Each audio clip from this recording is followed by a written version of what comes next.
Y si usted vino para que Dios le hablara, entonces dígale esta mañana: Señor, yo quiero que me hables y que tu Espíritu Santo me aliente.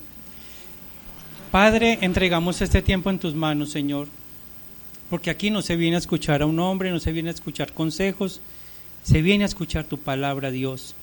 Oro por cada uno de nosotros que estamos aquí, para que tu Espíritu Santo hable a cada uno y que cada uno de nosotros salga hoy desafiado, animado, fortalecido y más que todo esperanzado en que tú vienes pronto y que nos vamos contigo, Señor. Quita toda distracción, todo pensamiento, toda preocupación, toda ansiedad, y que este tiempo sea solamente para que tu Espíritu Santo se glorifique en cada una de nuestras vidas, para la gloria tuya, Padre, en Cristo Jesús. Amén. Primera de Crónicas 12:38 dice así: todos estos hombres de guerra dispuestos para guerrear vinieron con corazón perfecto a Hebrón para poner a David por rey sobre todo Israel. Asimismo todos los demás de Israel estaban de un mismo ánimo para poner a David por rey. Y tenemos que entender algo. ¿Qué influencia tenemos como iglesia en estos tiempos? Porque la iglesia ha perdido mucho peso. Nosotros hemos de pronto perdido peso en nuestro entorno. Y aquí vemos una lista cuando leamos el versículo 12, porque hay un problema con Crónicas de nosotros, no el problema de Crónicas, somos nosotros. Empezamos a leer la Biblia cuando llegamos a Crónicas que dice: y de los hijos de Rubén, y comienza a mencionar nombres, y usted dice no, y pasó al otro capítulo y nombres, y resulta que por saltar esos nombres nos perdemos joyas que están escondidas dentro de los nombres. Y eso es lo que va a pasar hoy en el capítulo 12 de Crónicas. Hay muchos nombres, pero hay unas características que tenemos que entender, porque no solamente vamos a ver una lista de guerreros que ayudaron a establecer a David como rey, sino cómo Dios se encarga de preparar corazones para que su obra y su nombre sean glorificados. Y en este capítulo 12 vamos a ver cómo Dios quiere que nosotros nos involucremos en el proceso de glorificarlo a Él y prepararnos para lo que Él quiere que nosotros hagamos. Y para mirar el contexto histórico, el mundo veía a David un fugitivo, porque en ese momento él estaba escondido porque el rey Saúl lo quería matar. Para los que así rapidito, el rey Saúl desobedece a Dios y Dios lo desecha del reinado. Y estando vivo Saúl, Dios unge a David como rey. Entonces Saúl se llena de ira y va a empezar a perseguir a David para matarlo. Y entonces David se va a esconder en una cueva que se llama la cueva de Hebrón. Y en esta cueva es donde van a empezar a llegar estos personajes de los que vamos a hablar hoy, y van a decirle a David: tú eres el rey. Y todavía no era rey, pero ya en ese momento se estaban aliando como él para nombrarlo rey, aún en vida de Saúl, porque ellos sabían que David había sido ungido por Dios y que ya Saúl estaba desechado.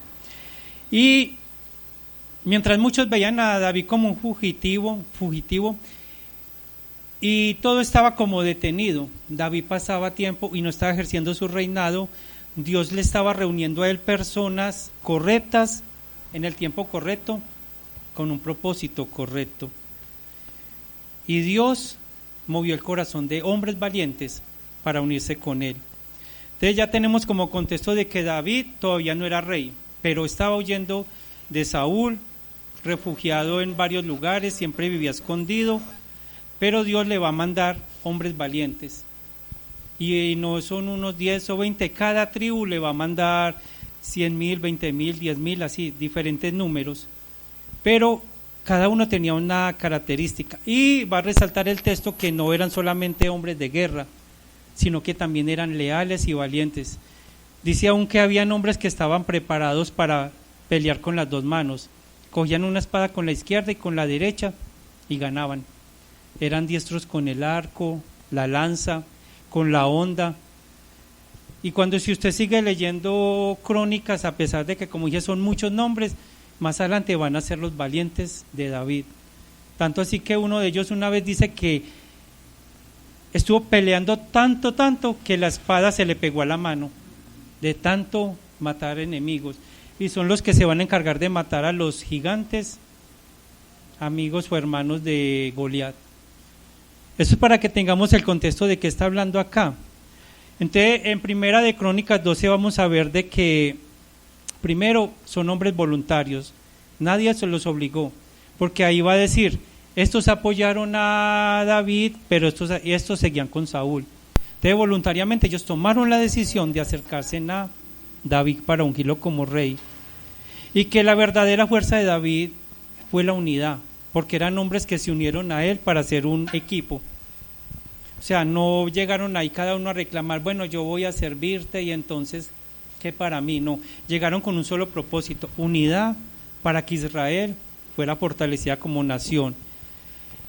Y que ese liderazgo de David, con todos esos hombres que son aproximadamente 300,000 a 400,000, porque no hice los cálculos, generaron seguridad en el país, aún sin ser rey todavía.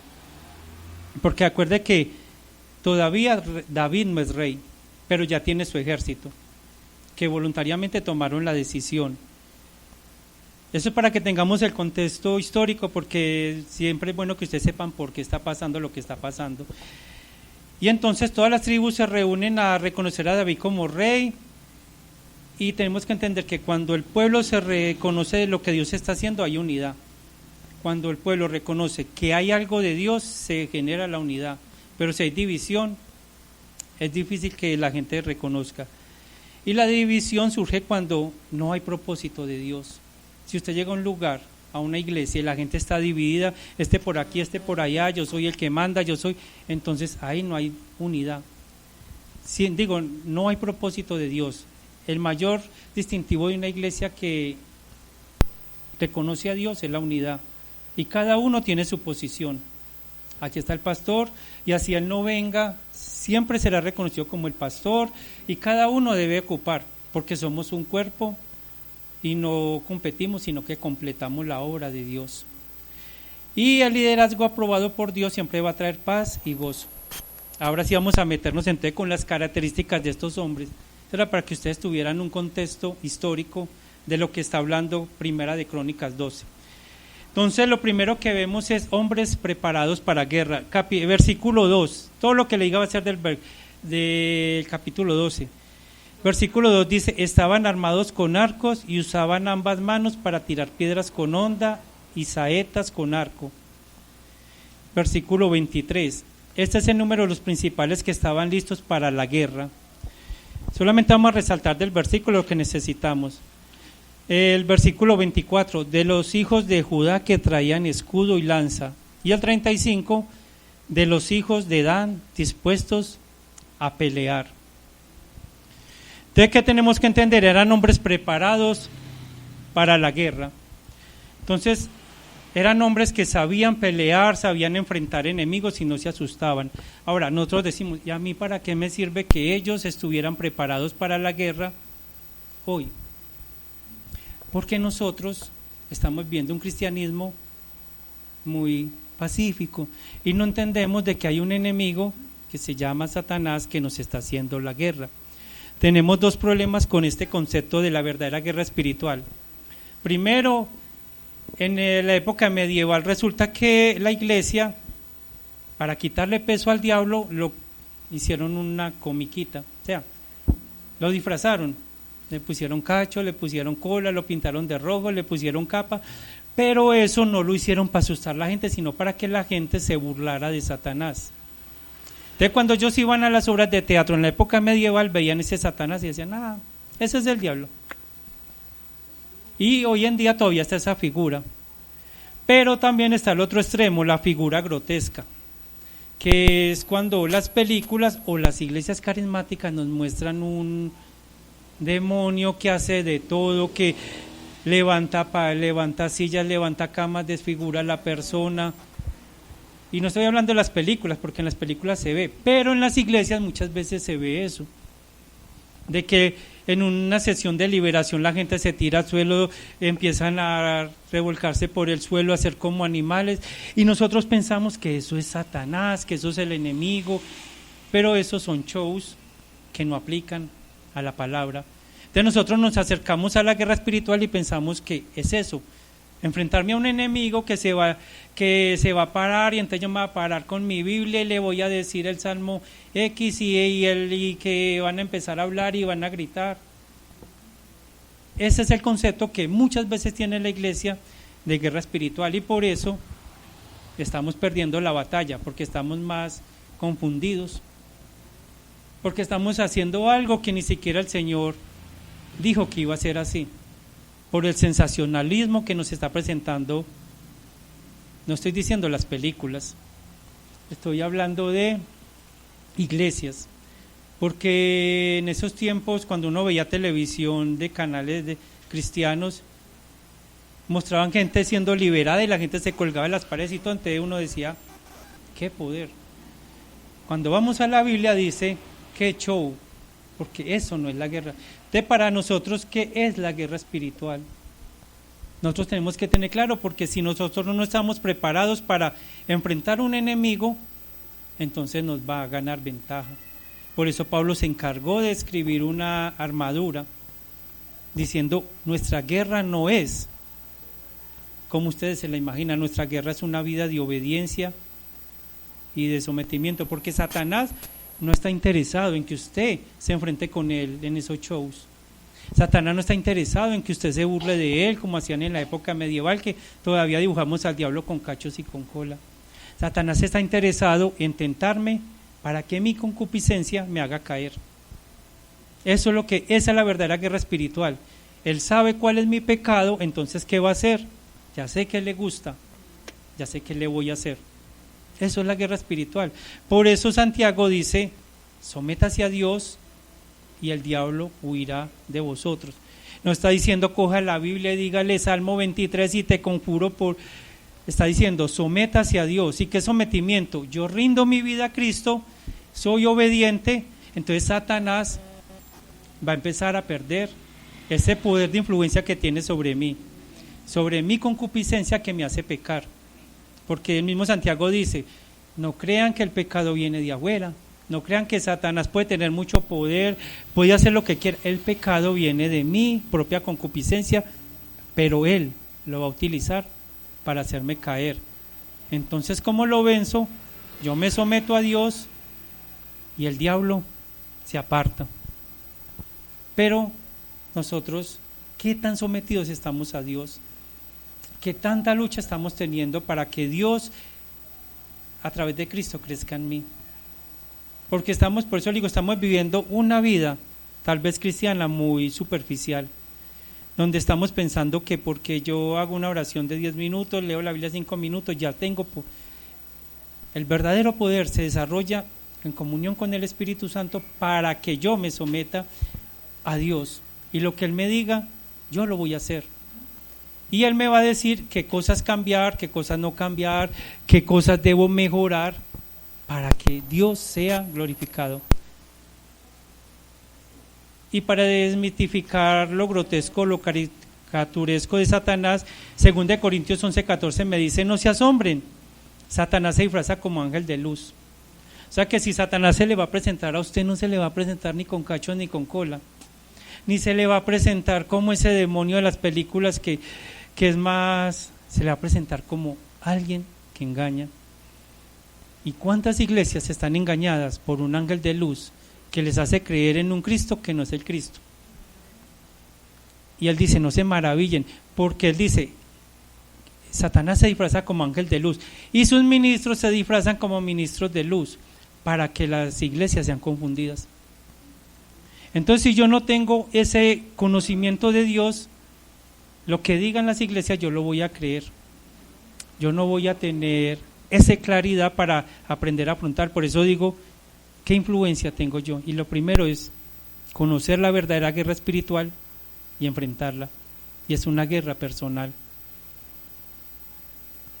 Porque muchos dicen que los cristianos pueden ser poseídos, pero mi Biblia dice, Cuando un cristiano se convierte, cuando una persona nace de nuevo, cree en Cristo, puede tener legiones de legiones, salen inmediatamente por la presencia del Espíritu Santo. Pero hay iglesias que están diciendo que los espíritus pueden poseer a un cristiano. Entonces son cuentos que si usted no está conociendo quién es el ángel de luz y quién es Cristo, usted se las va a creer. Y va a ir a un encuentro a que le liberen y le saquen demonios a un cristiano que no tiene. Porque el Espíritu Santo no va a compartir casa con un demonio. De la verdadera guerra espiritual es una vida sometida a Cristo. Es una vida donde yo estoy rindiendo cada día mi concupiscencia y mi orgullo. Y estoy diciendo, ayúdame el Señor a hoy vencer mi carne. Satanás pierde poder sobre uno. Pero si hacemos, yo puedo ir a gritar ahorita y liberar a cualquiera. Pero si no estoy haciendo eso, solamente es un show. Entonces tengamos claro, la verdadera guerra espiritual, creer en Cristo, someterme a Él y hacer lo que diga acá. ¿Ya? Y eso me va a ayudar a que mi concupiscencia empiece a mermar, ya que esa vida de pecado que me ha dominado empiece a mermar. ¿Claros hasta ahí? Bueno, este era el primer, digamos, ¿cómo es que dije yo el título? La primera característica para ser influente en esta sociedad es entender cuál es la verdadera guerra espiritual y decirle a la gente quién es Satanás, cómo actúa y que el resto son invenciones de personas que solamente quieren tener a la gente asustada para que la gente no se suelte de lo que ellos dicen. Y vamos entonces ahora, ellos también tenían algo muy claro que era entendimiento espiritual, versículo 32.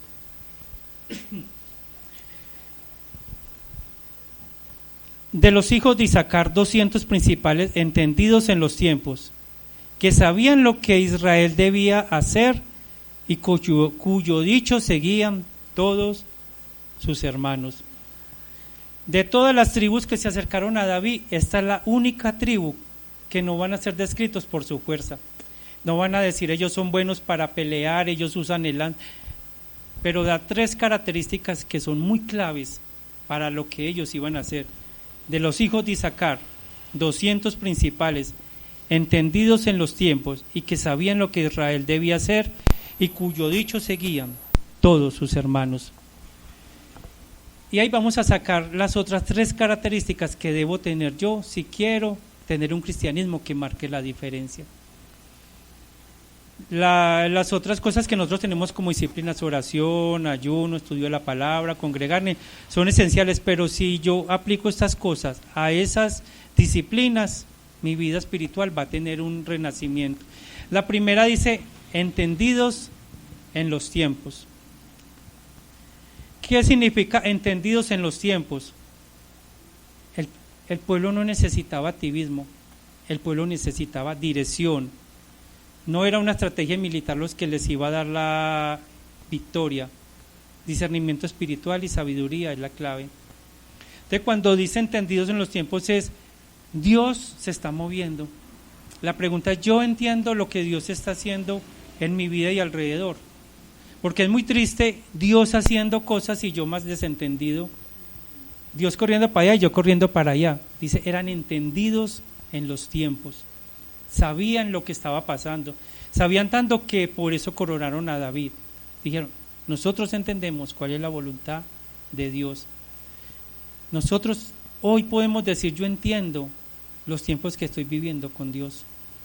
Porque la iglesia ha perdido la brújula de Dios y Dios está haciendo cosas y la iglesia está desentendida, no entienden, no saben por qué. Vienen elecciones y la iglesia está más involucrada en política y no está buscando qué debemos hacer nosotros como iglesia frente a las elecciones. Cuando la iglesia pierde la brújula de Dios y no entienden los tiempos que estamos viviendo, va a ser una iglesia extraviada por el mundo. Por eso es que el mundo se ha metido a la iglesia. Porque el pastor X hizo una estrategia y le funcionó y le creció la iglesia. Apliquémosla acá, a ver si nos crece la iglesia. Pero cuando una iglesia y un cristiano entiende ¿Qué es ser entendido en los tiempos? Va a entender de que Dios para mí tiene mi propio propósito y que Él va a guiarme en cada paso y que Él me va a llevar, pero yo tengo que conectarme con lo que Él está haciendo. Yo no puedo seguir viviendo una vida cristiana contrario a lo que Dios me quiere guiar, perdido, haciendo muchas cosas, mucho activismo, poca relación, iglesia confundida. Tenemos que empezar a preguntarle a Dios: Señor, ¿qué tengo que hacer yo? ¿Qué Él es el propósito mío? ¿Cómo identificarme con lo que tú quieres hacer conmigo? Como iglesia, ¿qué vamos a hacer para que el evangelio sea predicado? No podemos estar copiando lo que otros hacen, no podemos estar viviendo lo que otros viven, tenemos que vivir conforme a la palabra, y Él dice, entendidos en los tiempos. No darle la espalda a Dios para hacer lo que creemos que puede funcionar. Dice, eran entendidos, ellos sabían lo que iban a hacer. Era la única tribu, esos 200 hombres no necesitaron armas, porque ellos eran la guía para saber cómo pelear. Un ejemplo, a Josafat en Reyes cuenta que lo van a rodear 4 reyes, y Josafat se sintió perdido, dijo, hasta aquí llegamos. Y él dijo al pueblo, o nos morimos o hacemos un ayuno. Y el pueblo ayunó, y Dios le dio la estrategia. Le dijo, mañana vas a salir al campo de batalla, pero no vas a salir con armas de guerra, ponme a los cantores adelante. Y lógico, uno ir a una guerra con gente tocando tambores, flautas, arpas, en primera línea, pero lo hicieron. Dice que cuando ellos entraron al campo de batalla y comenzaron a tocar, Dios confundió el ejército enemigo y se mataron entre ellos mismos, porque entendieron cómo era el propósito de Dios. José llega a Jericó y ve las murallas gigantescas. Dice, Dios, ¿cómo las vamos a tumbar? Sencillo, denle vuelta 7 días, solo eso. Y el último día van a dar 7 vueltas y van a gritar. Porque cuando yo estoy entendiendo los tiempos de Dios, voy a entender que las cosas se hacen como Él dice, para que haya resultados. Si no, mi vida va a estar fluctuando. Ser muy sensible a lo que el Espíritu nos quiere decir, y por muy loca que le parezca la idea, si es de Dios, es lo que Dios quiere que yo haga. Entendidos en los tiempos. Si nos conectamos con Dios, nuestra vida espiritual va a mejorar, para que revisemos qué estamos haciendo y Dios me diga, cambie estas cosas. Eso requiere más oración y estudio de la palabra, pero Dios va a hablar a cada uno si nos disponemos. Segunda característica, sabían lo que Israel tenía que hacer. Aquí estos muchachos tenían una voz de dirección para el pueblo. Cuando uno se conecta con Dios, uno tiene que tener una voz para los que están perdidos y para los que están confundidos. Si a usted la gente se le arrima y usted no tiene una respuesta, no estamos siendo voz. Nosotros tenemos que aprender a tener algo para que la gente haga. Ellos cuando fueron, esta tribu de Isaacar fueron allá, dijeron, nosotros le vamos a decir al pueblo qué es lo que tiene que hacer para que Dios se glorifique. Es necesario en estos tiempos de crisis del evangelio que nosotros tengamos claro que creo, en quien creo y cómo se lo voy a enseñar a la gente. Porque es muy triste enseñar un Cristo que no es el Cristo de la Biblia, y eso es lo que están haciendo muchas iglesias. Por eso nosotros aquí nos preocupamos porque solo sea la Biblia la que nos hable, para que conozcamos al Cristo de la Biblia, porque el mundo de afuera lo necesita, porque allá le están ofreciendo paz, prosperidad, salud, pero no están ofreciendo la salvación, porque la gente recibe paz, prosperidad y salud, pero viven en pecado. Y cuando venga el Señor, Él va a decir, yo nunca los conocí. Una iglesia y un cristiano que quiere influir sabe lo que tiene que decirle a la gente para dirigirla, corregirla, ayudarle. ¿Y qué dirección le doy yo a los que me rodean? Porque eso no es solamente para los que trabajamos para el Señor y hacemos cosas, sino en mi casa. ¿Cómo estoy yo edificando a los que están en casa? Ellos ven en mí alguien a quien puede decir, me ayuda a encaminarme en el Señor, o es alguien que no. Yo llego confundido y está más perdido que yo. Ellos dice, sabía lo que Israel tenía que hacer. Ellos llegaron ahí y le dijeron, nosotros sabemos cómo guiar ese pueblo para que vuelva a Dios. Nosotros tenemos que saber ser usados por el Señor. Como decíamos ahora en la primera hora, mi lengua va a ser clave en este propósito. Lo que yo diga va a edificar una persona o la va a alejar de Cristo. Y mis consejos van a ejercer un peso sobre la gente para bien o para mal. Sabían lo que Israel tenían que hacer. Te vamos en dos, entendidos en los tiempos, o sea, dirigidos por Dios, y sabían lo que Israel tenía que hacer. Tenían una voz que el pueblo sabía que era de Dios. Y el tercer punto que dice, cuyo liderazgo, cuyo dicho seguían todos sus hermanos. O sea, ellos no solamente sabían cómo se estaba moviendo Dios y sabían cómo dirigirlo, sino que tenían ese liderazgo para que la gente siguiera lo que ellos estaban haciendo. Cuando hay liderazgo, tiene que ser en testimonio y en integridad. Yo no puedo decir, yo voy a ayudarle a una persona a caminar con Dios si yo no estoy viviendo una vida íntegra delante del Señor. Israel vio que ellos eran íntegros, tenían testimonio y dijeron, vamos a seguirlos. Donde ellos nos digan que vamos, para allá vamos. Cuando hay un mal testimonio en mí, ya perdí influencia. Cuando yo no soy íntegro en mi hogar, en mis finanzas, en mi iglesia, en mis relaciones interpersonales, con Dios, no tengo peso para que otros quieran acercarse al Señor y seguirme. Entonces estoy perdiendo mi tiempo. Debo ser un ejemplo a seguir. Y estos jóvenes de Isaacar eran un ejemplo, que cuando ellos llegaron, dijeron, sabemos cómo dirigir este pueblo para que vuelva a Dios, con un rey que nos va a guiar a Dios. Y usted va a ver que David fue un hombre que a una misma Biblia dice conforme al corazón de Dios. Tres características de ellos: entendidos en los tiempos, sabían lo que Israel tenía que hacer, y el dicho lo seguían sus hermanos. ¿Cómo estoy yo en eso, en esos 3 puntos? Aparte, agregándole la guerra espiritual, ¿cómo estoy yo ejerciendo influencia en mi hogar, en mi barrio, en mi iglesia? Hasta que yo no me conecte con Dios, voy a estar dando vueltas, como cuando el hámster se sube a la ruedita, corre y corre y nunca avanza.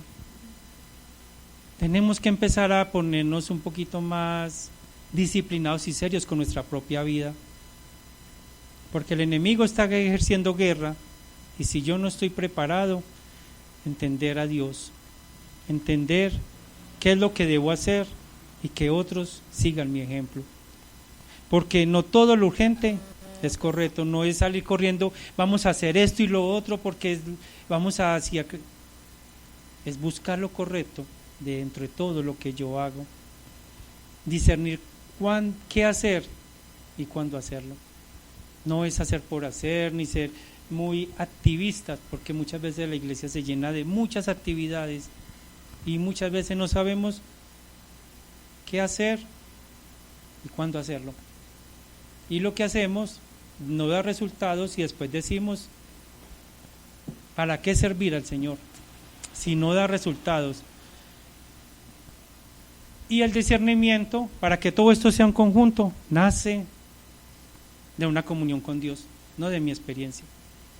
Yo puedo tener X cantidad de años en el Evangelio, pero eso no me va a dar peso para lo que Dios quiere hacer. Josué era un hombre de guerra, pero tumbó murallas obedeciendo. No es mi experiencia mi comunión con Dios, acercarme a Dios con un corazón sincero que le dice, yo quiero hacer algo que marque la diferencia. Y no basta con la fuerza, tenemos que entender los tiempos y actuar conforme a la voluntad de Dios. Lo más triste, una iglesia que no camina en la voluntad de Dios. Y lo más triste es un cristiano que no camina en la voluntad de Dios. ¿Qué es? No sé, ustedes le pondrán nombre a esa persona o a esa iglesia, pero cuando una iglesia se conecta con Dios, hace su voluntad, Dios se va a glorificar, porque recordemos que la meta de todo esto es la gloria de Dios. Aquí no estamos buscando que una iglesia se llene de gente, pero que cada uno haga, es que Dios sea glorificado, que Cristo sea conocido y que Cristo sea respetado en cada una de nuestras vidas. Entonces, esta mañana usted tiene que pensar, ¿cómo está mi vida en relación con Dios? Y si soy capaz de serle fiel a Dios en este proceso que voy a empezar con Él para hacer su voluntad. Si voy a tener un oído sensible para discernir sus tiempos.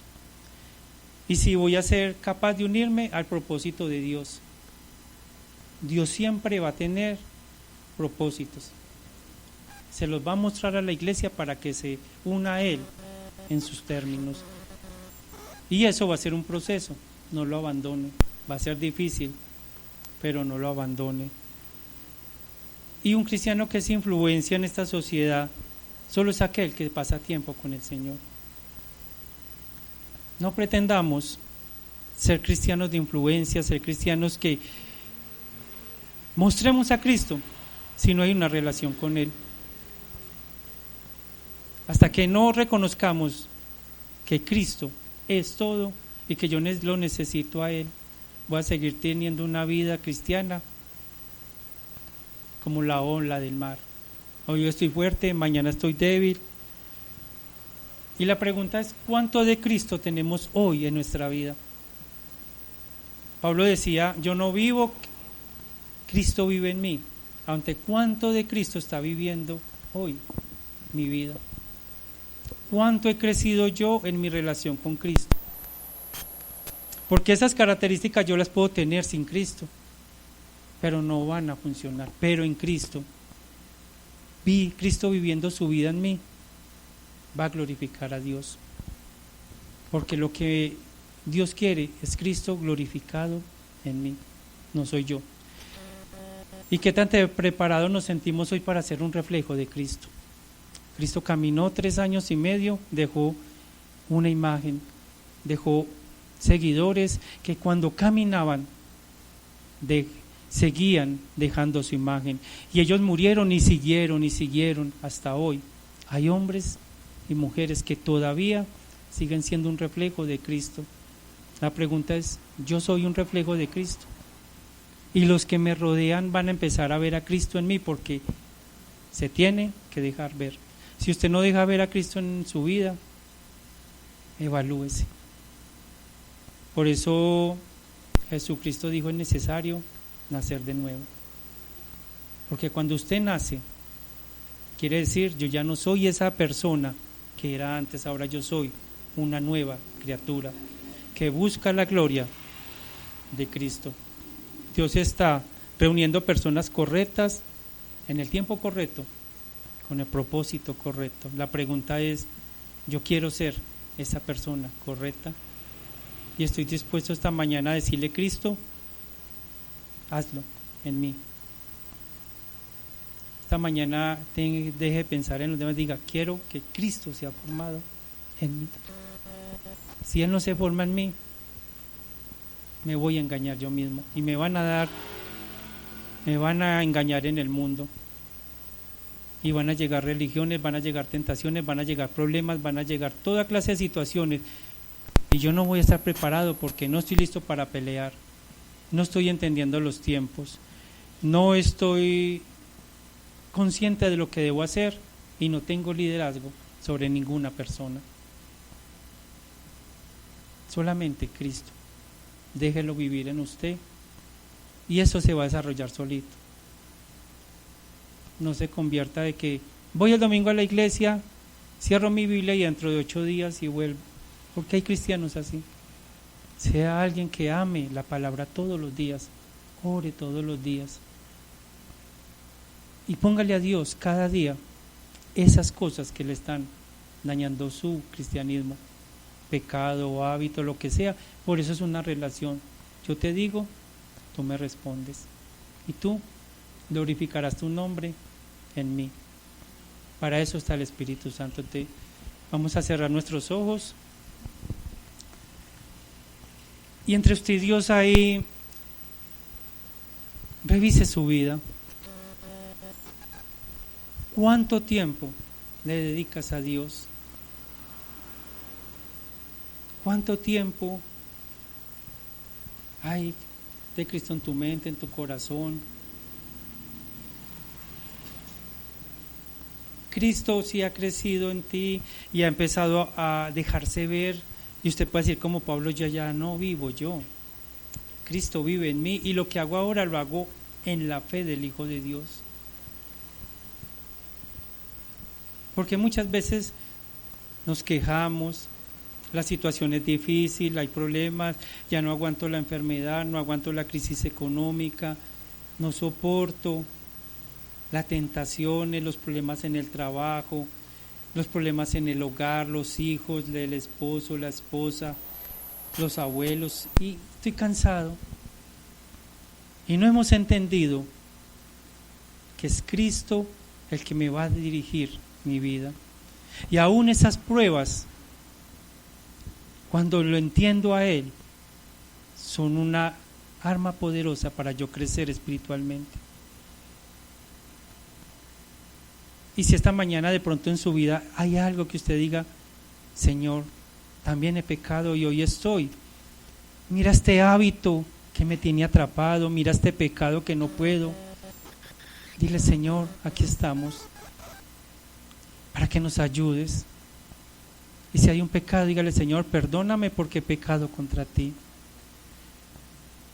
Y perdóname, Señor, porque no te he dedicado el tiempo que tú mereces para que mi vida sea efectiva. Y dile, y ayúdame, Espíritu de Dios, para yo ser un hombre o una mujer que glorifique a Cristo siempre. Y que no importa lo que venga, yo me voy a parar firme porque he creído en ti. Y tú me tomarás de la mano todos los días hasta el fin del mundo. Ayúdanos a ser ejemplo en nuestra casa, en nuestro hogar, en nuestros empleos, estudios, en nuestro barrio, donde sea. Y que no nos vean como un religioso más, sino que digan, hay algo diferente. Y es Cristo que se está dejando ver en nosotros. Los milagros llegarán solos, las sanidades llegarán solos, todo eso. Enfoquémonos hoy en conocer a Cristo. Enfoquémonos en adorarle y nuestra vida cambiará y será influyente para que otros te conozcan, Señor. Gracias por nuestra iglesia, bendícela esta tarde, Señor, y permíteles que sigan, Señor, enamorándose de ti. Que tu Espíritu Santo, al levantarnos durante el transcurso del día y al acostarnos, esté ahí trayendo esas palabras que nuestro corazón necesita para conocerte, Señor. Y que el falso evangelio que nos han sembrado por años caiga y solamente entre el evangelio de Cristo, tu evangelio, Señor. Quita, Señor, y desarma de nosotros todo argumento, toda estrategia, y danos amor por ti y amor por tu palabra, Señor. Y te damos a ti toda la gloria y toda la honra por lo que vas a continuar haciendo en esta iglesia, porque esta iglesia te va a glorificar y te va a conocer solo a ti, Señor. Porque tuya es la gloria, mi Rey, y tuyo es el reino para siempre. Amén.